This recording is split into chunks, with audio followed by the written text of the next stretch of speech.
प्यारे प्रदेशवासियों, हिमाचल प्रदेश के 55वें पूर्ण राज्यत्व दिवस के शुभ अवसर पर आप सभी को हार्दिक शुभकामनाएं देता हूं।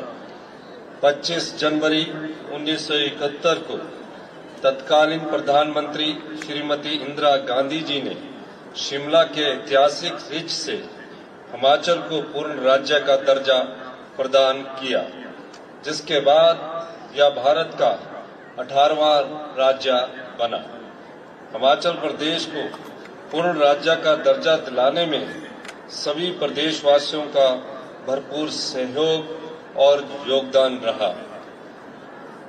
नाम मात्र संसाधनों के साथ अपनी विकास यात्रा को शुरू करने वाला यह पहाड़ी राज्य आज जिस मुकाम पर पहुंचा है, इसमें हिमाचल निर्माता और प्रथम मुख्यमंत्री डॉक्टर यशवंत सिंह परमार का योगदान हमेशा गौरव और सम्मान के साथ याद किया जाएगा।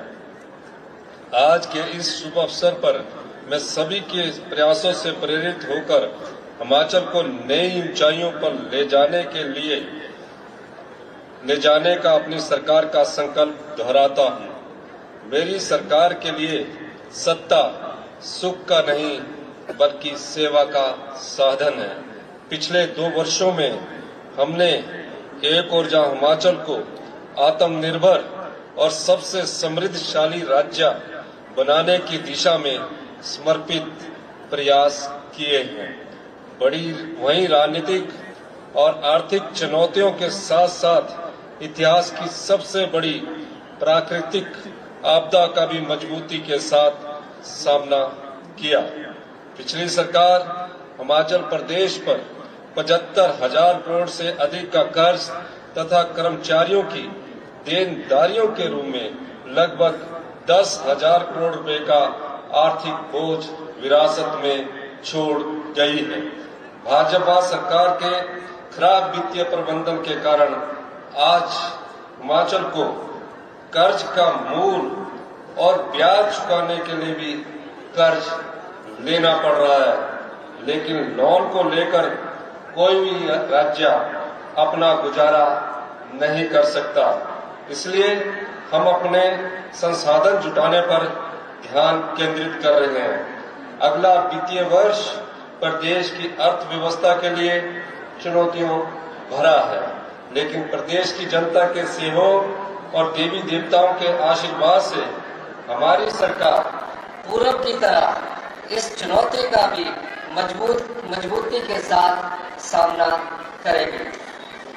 वित्त वर्ष 2021-22 में जब भाजपा की सरकार थी, तब प्रदेश को 10,249 करोड़ रुपए की रेवेन्यू डेफिसिट ग्रांट केंद्र से मिलती थी।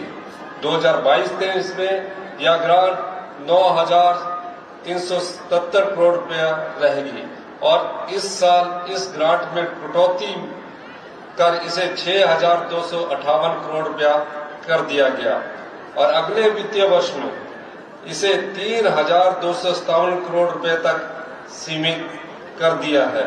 फिर भी हम सीमित संसाधनों के साथ हिमाचल प्रदेश को विकास के पथ पर आगे ले जाने के लिए वचनबद्ध है। आज से 4 साल पहले पिछली सरकार के समय जो 10,249 करोड़ रुपए की ग्रांट थी, उसे अगले साल के लिए 3,257 करोड़ रुपए करने का मतलब है कि विकास कार्यों के लिए 6,952 करोड़ रुपए कम कर दिए हैं। इतना ही नहीं, केंद्र सरकार ने पोस्ट डिजास्टर नीड असेसमेंट का 9,042 करोड़ रुपया भी अभी तक नहीं दिया है। यह पैसा प्रदेश को वर्ष 2023 में आई आपदा के कारण हुए नुकसान के लिए दिया जाना है। इसकी रिकमेंडेशन भारत सरकार की टीम ने ही की है, लेकिन अभी तक यह पैसा नहीं मिला है। आज हिमाचल प्रदेश के पूर्ण राज्यत्व दिवस के अवसर पर मैं आपको हिमाचल के साथ किए जा रहे अन्याय के बारे में बताना चाहता हूं। मैं यह भी बताना चाहता हूं कि हम इस अन्याय को सहन नहीं करेंगे और अपना हक लेकर रहेंगे। हमने रुके हुए विकास कार्यों को फिर से चलाने के लिए लोन लेने का फैसला लिया, क्योंकि विकास कार्यों को रोका जाना गलत है। हमारी सरकार को बने हुए अभी 2 साल हुए हैं, लेकिन परिस्थिति यह है कि पुराने लोन के मूलधन और ब्याज को चुकाने के लिए भी लोन लेना पड़ रहा है।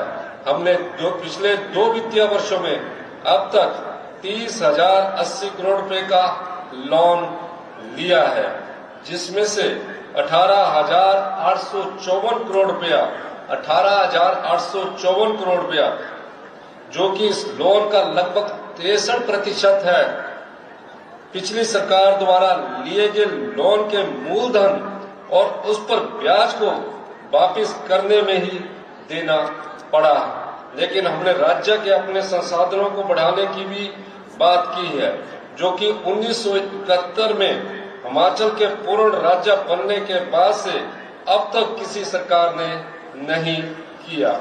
हमने excise policy, tourism policy, power policy, mining policy में जरूरी बदलाव करके 2200 करोड़ रुपए से अधिक की एक्स्ट्रा इनकम अर्जित की है, जो प्रदेश के इतिहास में पहली बार हुआ है। हमने हिमाचल को देश का सबसे समृद्धशाली राज्य बनाने का लक्ष्य रखा है और हम उसी रास्ते पर बढ़ रहे हैं। जिन नीतियों में पिछले 54 साल में कोई बदलाव नहीं हुआ, उनको हम बदल रहे हैं। जो कानून प्रदेश के विकास को 50 साल से रोक रहे हैं, उनको भी हमने बदल दिया है और नया हिमाचल, जो कि ग्रीन और समृद्ध हिमाचल होगा, उसकी ओर आगे बढ़ रहे हैं। लेकिन यह दुख की बात है कि पिछली सरकार ने हिमाचल प्रदेश की आमदनी बढ़ाने के बारे में कुछ भी नहीं सोचा। हमारी सरकार ने हिमाचल की तस्वीर को व्यवस्था परिवर्तन के माध्यम से बदलने का बड़ा काम शुरू किया है। प्रदेश के हित में पहली बार सरकार ने ऐसे फैसले लिए हैं जिनको आने वाले समय में हिमाचल प्रदेश को देश का सबसे समृद्धशाली राज्य बनाने की दिशा में एक बड़ी पहल के रूप में देखा जाना चाहिए। हमने पिछली सरकार के समय में फैल रहे माफियावाद पर चोट की है। पिछली सरकार के कार्यकाल में भर्तियों का घोटाला हुआ, खनन माफिया और शराब माफिया काम कर रहा था तथा इन्वेस्टमेंट के नाम पर पावर सेक्टर और टूरिज्म सेक्टर में प्रदेश के हित बेचे जा रहे थे। हमने शराब के ठेकों को हर साल एक्सटेंड करने की प्रथा को बदल दिया। हमने ठेकों की नीलामी शुरू की, जिससे प्रदेश को पिछले साल 485 करोड़ रुपए की अतिरिक्त आमदनी हुई। हमारी सरकार ने वर्षों के बाद आबकारी नीति में बदलाव किया, जिससे 2,631 करोड़ रुपए का राजस्व अर्जित किया। हमने मिल्क सेस से 145 करोड़ रुपए कमाए हैं। हमने प्रदेश की हितों की अदालतों में भी पूरी मजबूती के साथ पैरवी की, जिसकी बदौलत कई मामलों में निर्णय हिमाचल के पक्ष में आया है। हम विकसित हिमाचल की जो तस्वीर बना रहे हैं, उसका मजबूत ढांचा ग्रामीण अर्थव्यवस्था पर खड़ा होगा।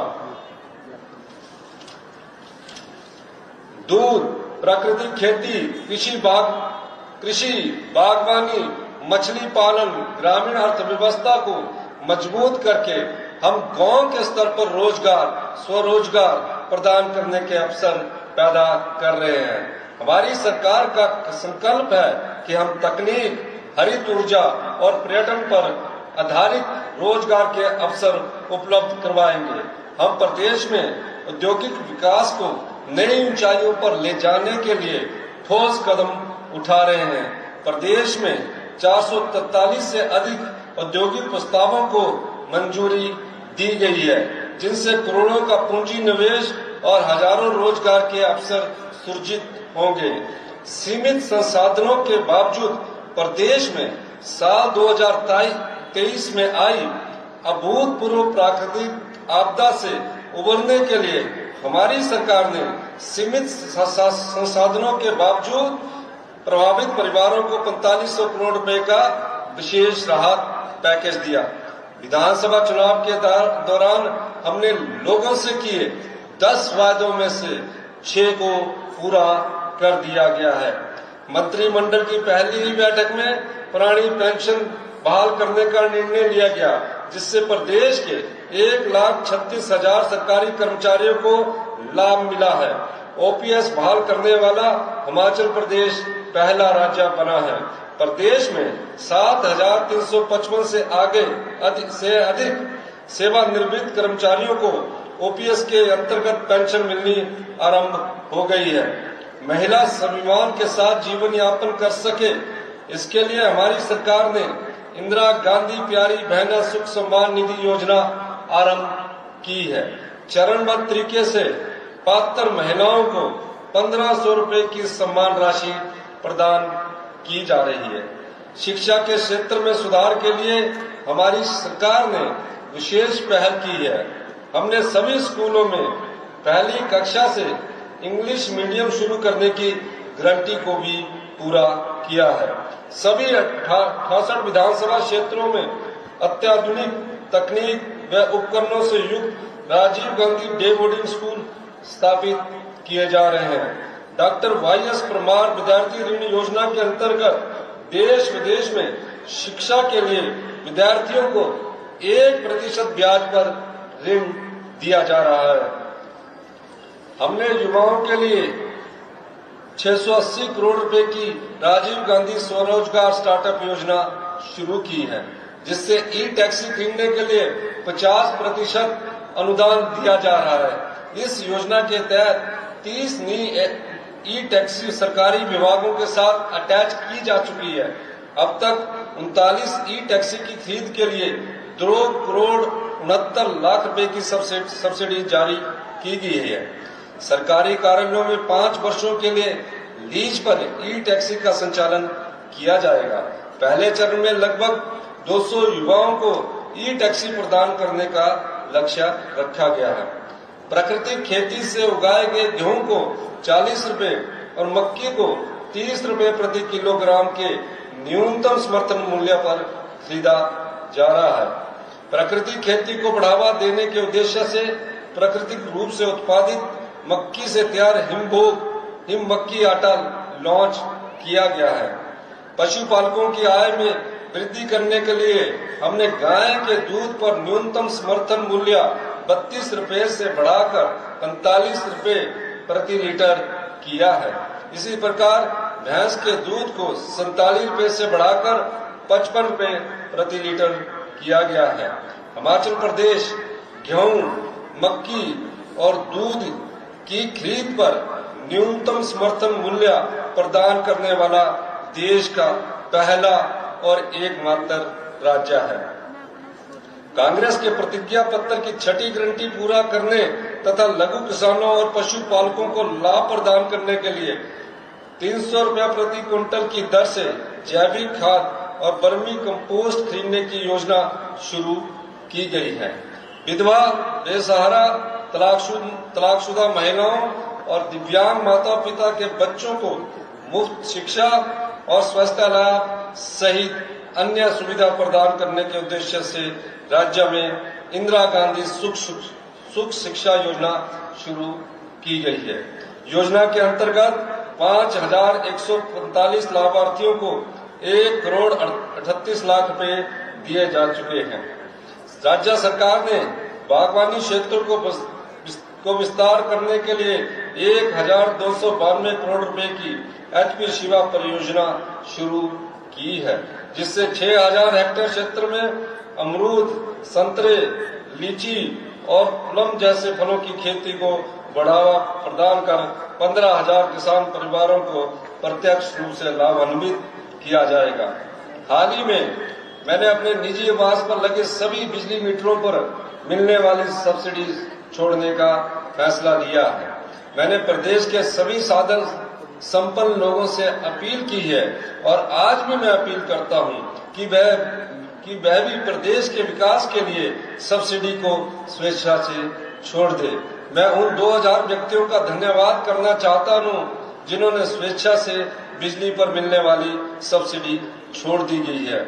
ग्रामीण आर्थिकी को मजबूत बनाने के लिए प्रदेश सरकार गंभीर प्रयास कर रही है।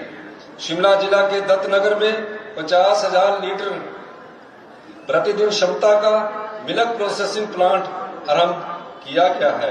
कांगड़ा जिले के ढकवार में 1.5 लाख से 3 लाख लीटर प्रतिदिन क्षमता का ऑटोमेटिक मिल्क प्रोसेसिंग प्लांट और मिल्क प्रोडक्ट प्रोसेसिंग प्लांट स्थापित किया जा रहा है। इसी प्रकार कुल्लू, नाहन, नालागढ़, उन्ना और हमीरपुर में भी आधुनिक तकनीक से लैस 50-50 हजार लीटर प्रतिदिन क्षमता के ऑटोमेटेड मिल्क प्रोसेसिंग प्लांट स्थापित किए जाएंगे। बागवानों की आय में वृद्धि के लिए उनकी मांग पर बागवानी उत्पादकों की पैकेजिंग के लिए यूनिवर्सल कार्टन की सुविधा प्रदान की गई है। मंडी मध्यस्थता योजना के अंतर्गत सेब, आम, किन्नू, माल्टा, संतरा, गलगल और नींबू के समर्थन मूल्य में ऐतिहासिक वृद्धि की गई है। पिछली सरकार के लंबित 90 करोड़ सहित सेब उत्पादकों की सभी देनदारियों के भुगतान के लिए 153 करोड़ रुपया जारी किए गए हैं। हमारी सरकार ने मनरेगा दिहाड़ी में 60 रुपए की ऐतिहासिक वृद्धि कर इसे 240 से बढ़ाकर 300 रुपया किया है। समाज के संवेदनशील वर्गों के अधिक से अधिक लोगों को लाभान्वित करने के लिए बीपीएल परिवार की सूची में संशोधन करने का निर्णय लिया गया है। 1 अप्रैल 2025 से नया सर्वे शुरू किया जाएगा तथा बीपीएल परिवार का सत्यापन एसडीएम की जिम्मेवारी होगी। प्रदेश के बहुमूल्य पर्यावरण के संरक्षण के लिए क्रांतिकारी कदम उठाते हुए हमने 31 मार्च 2026 तक हिमाचल को हरित ऊर्जा राज्य बनाने का लक्ष्य रखा है। प्रदेश में 6 ग्रीन कॉरिडोर स्थापित किए जा चुके हैं। इन कॉरिडोर्स पर 23 पेट्रोल पंपों पर ईवी चार्जिंग स्टेशन बनाए गए हैं। साथ ही प्रदेश के 21 निजी होटलों में भी ईवी चार्जिंग की सुविधा प्रदान कर दी गई है। इसके अलावा 46 स्थानों पर ईवी चार्जिंग स्टेशन लगाने की प्रक्रिया जारी है। जिला चंबा में प्रदेश के पहले ग्रीन हाइड्रोजन मोबिलिटी स्टेशन का निर्माण किया जा रहा है। सोलन जिले के नालागढ़ में 1 मेगावाट की ग्रीन हाइड्रोजन परियोजना स्थापित की जा रही है। दिसंबर 2028 तक प्रदेश में 500 मेगावाट सौर ऊर्जा दोहन का लक्ष्य रखा गया है। ऊना जिले के पेखूवाला में 32 मेगावाट सौर ऊर्जा परियोजना रिकॉर्ड समय में तैयार कर जनता को समर्पित की गई है। इलेक्ट्रिकल बसें खरीदने के लिए 327 करोड़ रुपया जारी किए गए हैं। प्रदेश के सरकारी स्कूलों में गुणवत्ता लाने और विद्यार्थियों को बेहतर सुविधा प्रदान करने के उद्देश्य से हमारी सरकार ने स्कूलों के क्लस्टर बनाए हैं। 10वीं और 12वीं कक्षा के 10,552 मेधावी छात्रों को टैबलेट प्रदान किए गए हैं। शिक्षा के स्तर में सुधार लाने के लिए अध्यापकों को विदेश में एक्सपोजर विजिट पर भेजा गया है। आने वाले समय में हम गांव के पढ़ने वाले स्कूल के बच्चों को, मेधावी बच्चों को भी एक्सपोजर विजिट पर भेजेंगे। प्रदेश में 69 आदर्श स्वास्थ्य संस्थान बनाए जा रहे हैं।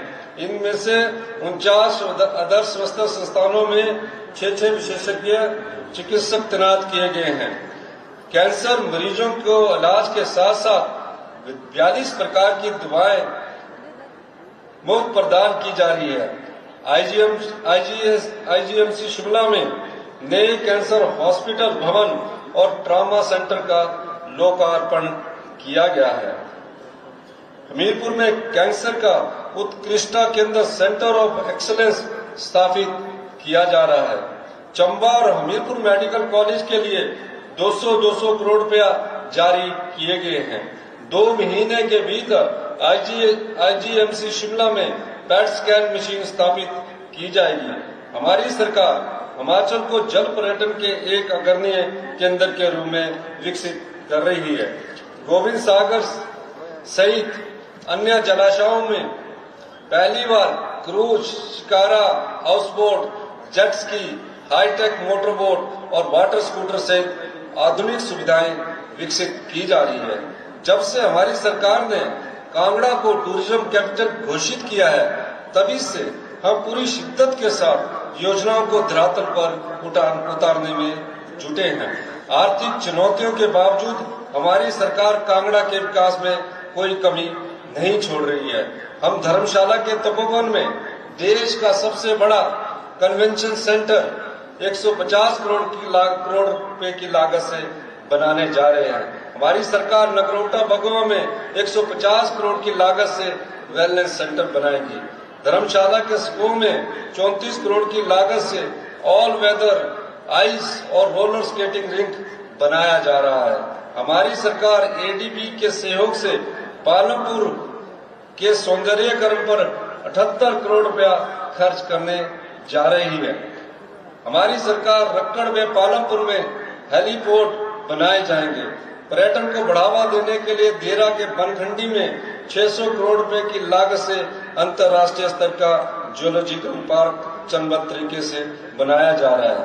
हमारी सरकार कांगड़ा एयरपोर्ट के एक्सपेंशन पर 3500 करोड़ रुपया खर्च करने जा रही है, जिसके लिए भूमि अधिग्रहण किया जा रहा है। अब तक भूमि मालिकों को 355 करोड़ रुपया वितरित किए जा चुके हैं। स्वदेश दर्शन योजना के तहत नगरोटा सूर्या में हेलीपोर्ट और टेंट सिटी प्रस्तावित है। देरा में वर्ल्ड क्लास वेलनेस सेंटर बनाने का प्रस्ताव विचाराधीन है। यही नहीं, हमारी सरकार प्रदेश की राजधानी शिमला में 1600 करोड़ रुपए की लागत से दुनिया का दूसरा सबसे बड़ा रोपवे बनाने जा रही है। शिमला में world class ice and roller skating ring के साथ साथ वेलनेस सेंटर भी बनाए जाएंगे। पर्यटन से जुड़े इन सभी प्रोजेक्ट्स का निर्माण कार्य अगले 2 वर्ष में पूरा कर लिया जाएगा। प्रदेश में 16 हेलीपोर्ट का निर्माण कार्य प्रगति पर है। हम रोपवे के निर्माण से पर्यटन उद्योग को बढ़ावा दे रहे हैं। हमने सड़कों और पुलों के निर्माण में तेजी लाई है। पिछले 2 साल में 1377 किलोमीटर लंबी सड़कों और 116 पुलों का निर्माण किया गया है। देश की आजादी के बाद पहली बार बड़ा बंगाल जैसे अति दुर्गम क्षेत्र को सड़क सुविधा से जोड़ने और शिमला के डोडरा क्वार तक पक्की सड़क पहुंचाने की पहल की गई है, जिससे ये क्षेत्र भी विकास की मुख्य धारा से जुड़ जाएंगे। अनाथ बच्चों, बेसहारा महिलाओं और वृद्ध जनों को सहारा देने के लिए मुख्यमंत्री सुख आश्रय योजना शुरू की गई है तथा 6000 बच्चों को चिल्ड्रन ऑफ द स्टेट के रूप में अपनाया गया है। हिमाचल प्रदेश अनाथ बच्चों और बेसहारा वर्गों को सहारा देने के लिए कानून बनाने वाला देश का पहला राज्य बना। हाल ही में प्रदेश सरकार ने 23 चिल्ड्रन ऑफ द स्टेट को चंडीगढ़, दिल्ली और गोवा के भ्रमण पर भेजा, जिसके लिए उन्हें हवाई यात्रा की सुविधा प्रदान करने के साथ साथ हिमाचल भवन और 3 स्टार होटल में ठहराया गया। इसके अलावा बिलासपुर जिला से भी 17 बच्चों को अटारी, बाघा बॉर्डर, अमृतसर और कपूरथला भ्रमण के लिए भेजा गया। वर्तमान में हम 8,18,000 लोगों को सामाजिक सुरक्षा पेंशन दी जा रही है। हमने पिछले 2 वर्षों में पेंशन के 76,000 से अधिक मामले स्वीकृत किए हैं। हमारी सरकार ने 2 वर्ष के कार्यकाल में 42,000 से अधिक युवाओं को नौकरियों के अवसर प्रदान किए हैं, जबकि पूर्व भाजपा सरकार अपने 5 वर्ष के कार्यकाल में 20,000 नौकरियां ही दे पाई। हमारी सरकार ने 2 वर्षों में सरकारी क्षेत्र में 12,500 से अधिक पोस्ट भर दी है तथा बाकी पोस्ट को भरने का काम चल रहा है। अब तक एलिमेंट्री एजुकेशन डिपार्टमेंट में 3,202 पद भरे जा चुके हैं और वर्ष 2025 में ही लगभग 8,000 पोस्ट और भरी जाएगी, जिसमें 2,096 टीजीटी, शास्त्री और जेबीटी के पद शामिल हैं। इसके अलावा 245 पद दिव्यांगों के शिक्षा के लिए स्पेशल एजुकेटर के तौर पर और 6,297 पद एनटीटी शिक्षकों के शामिल है। हायर एजुकेशन में भी 1,097 पोस्ट भरी गई है और 1,337 कर्मचारियों को रेगुलर किया गया है। 769 कंप्यूटर टीचर्स की पोस्ट और एसएमसी में लगे टीचर्स की पोस्ट को लिमिटेड डायरेक्ट रिक्रूटमेंट के माध्यम से भरा जा रहा है। इसके लिए रूल्स में बदलाव किया जा रहा है।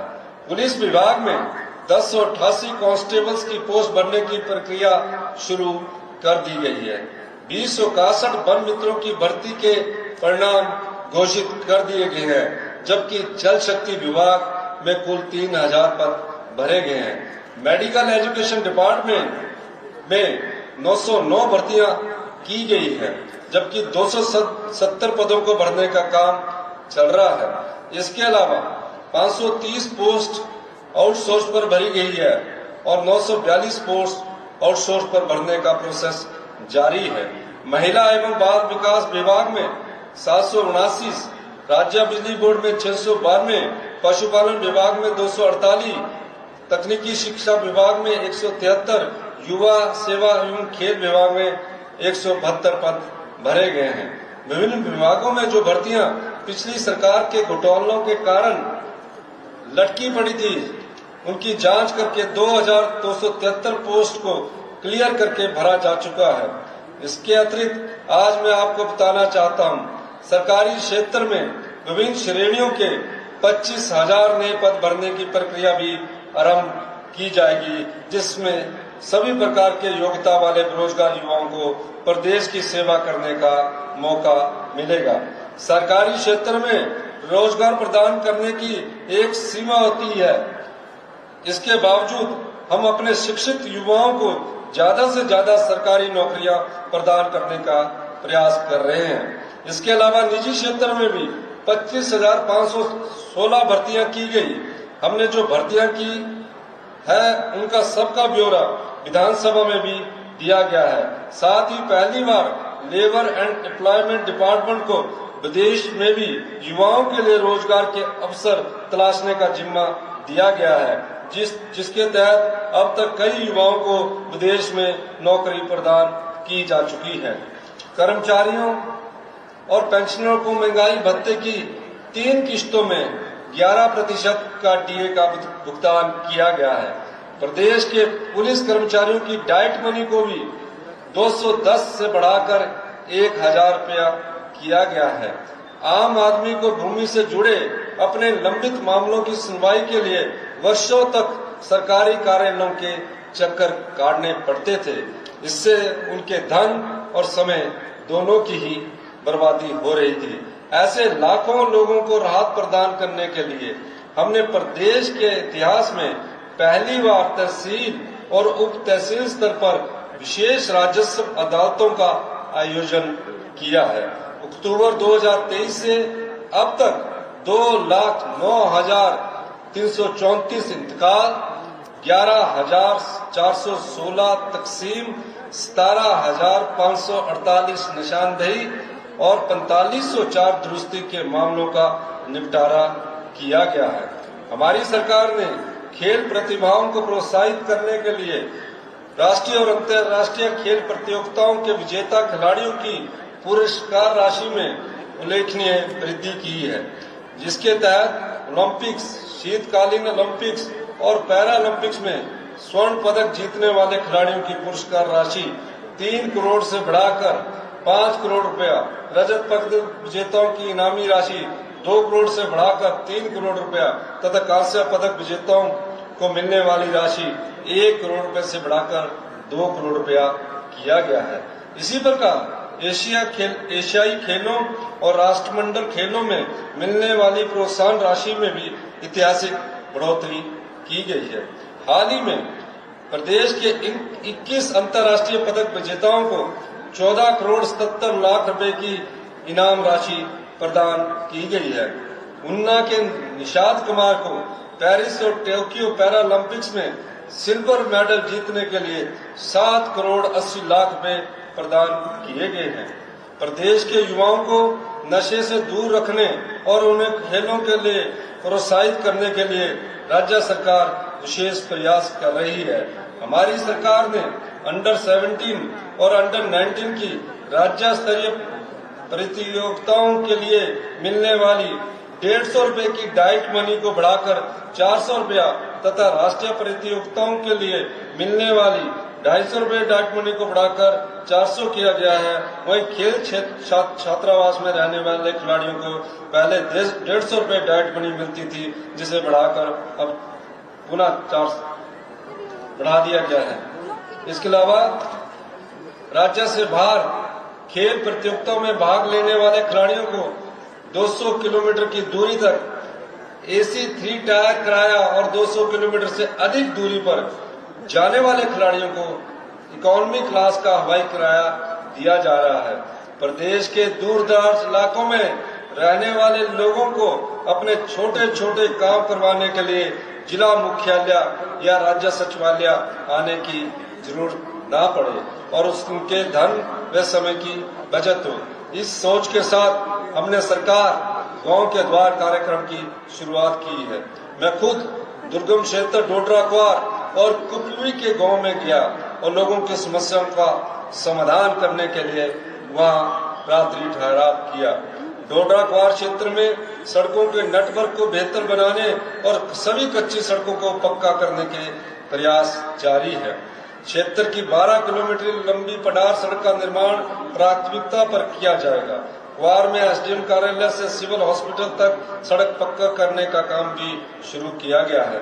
लोगों की सुविधा के लिए क्वार में एसडीएम, तहसीलदार और सिविल हॉस्पिटल भवन का नया भवन भी तैयार किया जाएगा। शिमला जिला के क्षेत्र कुपवी का भी मैंने दौरा किया और इंदिरा गांधी प्यारी बहना सुख सम्मान निधि योजना के अंतर्गत क्षेत्र की 2171 महिलाओं को सम्मान राशि वितरित की गई।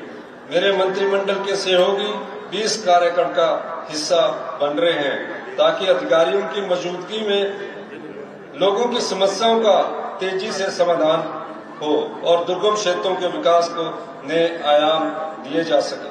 मैं आपको विश्वास दिलाता हूं कि प्रदेश के विकास और जन कल्याण के हमारे संकल्प में हर बाधा को पार किया जाएगा।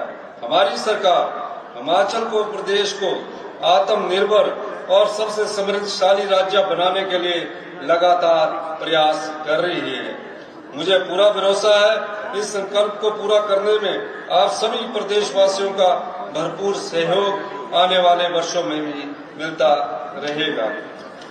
75 साल के इतिहास में पहली बार बैजनाथ में पूर्ण राज्यत्व दिवस मनाया जा रहा है। इस अवसर पर मैं बैजनाथ के लिए कुछ घोषणाएं करना चाहता हूं। मैं चढ़ियार सब तहसील को तहसील का दर्जा देने की घोषणा करता हूं। चढ़ियार में लोक निर्माण विभाग का नया उपमंडल खोला जाएगा। मैं घोषणा करता हूं कि यहाँ भी डिजिटल लाइब्रेरी बनाई जाएगी। ततवाड़ी में गर्म पानी के स्रोत को पर्यटन की दृष्टि से विकसित करने के लिए एक विस्तृत योजना तैयार की जाएगी। पपरोला बैजनाथ के लिए बाईपास रोड टाशी चौक से अवाई नाग मोड़ तक बिनवा नदी पर संसाली बटवाली पर पुल का निर्माण किया जाएगा। खीर गंगा घाट, जिससे मिनी हरिद्वार कहा जाता है, को विकसित किया जाएगा। मैं घोषणा करता हूं कि इंदिरा गांधी स्टेडियम बैजनाथ के सौंदर्यीकरण के लिए पर्याप्त धन उपलब्ध करवाया जाएगा। मैं संसार में प्राइमरी हेल्थ सेंटर खोलने की घोषणा करता हूं। बैजनाथ की ग्राम पंचायत महलपट्टी में Rajiv Gandhi day boarding school खोला जाएगा। राजकीय महाविद्यालय बैजनाथ में एमए पॉलिटिकल साइंस और MS सोशियोलॉजी शुरू की जाएगी। मैं पुलिस चौकी मुल्तान के तहत आने वाली 8 पंचायतों को पुलिस थाना भीड़ में मिलाने की भी घोषणा करता हूं। प्रदेश में बहुत बड़ी संख्या में भेड़ बकरी पालक अपना जीवन यापन पशुपालन से करते हैं। हमारी सरकार गमांतु पशुपालकों के हितों को सुरक्षित करने जा रही है। मैं उनके चारागाहों को विकसित करने की घोषणा करता हूं। हम उनके अधिकारों को फॉरेस्ट राइट एक्ट के तहत सुरक्षित करेंगे और उनके परंपरागत रास्तों में विकास गतिविधियों के कारण आए बदलाव में जो समस्या पैदा हुई है उनका हल किया जाएगा। भेड़ बकरी पालन को इको फ्रेंडली तरीके से विकसित किया जाएगा। साथ ही बुल फेडरेशन और बुल बोर्ड को मजबूत किया जाएगा। मैं एक बार फिर आप सभी का हमारी सरकार को अपार समर्थन, सहयोग और स्नेह देने के लिए आभार व्यक्त करता हूं। मैं आप सभी को विश्वास दिलाता हूं कि हिमाचल प्रदेश तथा हिमाचल के प्रत्येक नागरिक की उन्नति, विकास और कल्याण के लिए हम संपूर्ण निष्ठा से काम करते रहेंगे। एक बार पुनः आप सभी को पूर्ण राज्यत्व दिवस की हार्दिक बधाई। जय हिंद, जय हिमाचल।